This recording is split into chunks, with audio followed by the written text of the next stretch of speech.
Nasılsın Ezem? Sağ olun. İyi misin? İyi olasın. Nerelisin? Bu köylü müsün? Bu köylüyüm. İsmini bağışlar mısın? Ayşe. Ayşe teyze. Ayşe Nereden teyze. böyle nereye gidin? Mır oğlumun evi, şurada oğlumun evi, ziftin öte şahıda oğlumun evi. Ziftin Şarkı'da oğlumun evi. Arbusa. He. Arbusa. Peki. Kaç çocuk var? İki kız iki oğlan. 2 kız, 3 oğlan var. He. Hepsine verdin mi? He. He. Ya ben seni şey için durdurdum. Bu düğünler var ya. He. Bunları kim yaptı? Evet çocukluk ne bileyim kurbatlar etti. Gurbetler mi? Kurbatlar ettiler. Hep ederlerdi. Ne evet. için yaptılar? Peki ne anlamda bunlar? Ne bileyim evvel böyle adet. Peki yani bunu süs için mü yaptın? Vallahi ne bileyim alem etti.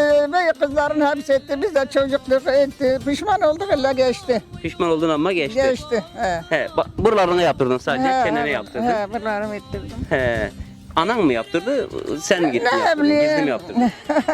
Vallahi anam da vardı onda. Ne bileyim He. aklımız yetmezdi. Bilsek de etmezdik. Güzel ama sanki böyle bir işaret mi? Bunlar ne acaba? İşte ne bileyim bilmedik. Pişman olduk.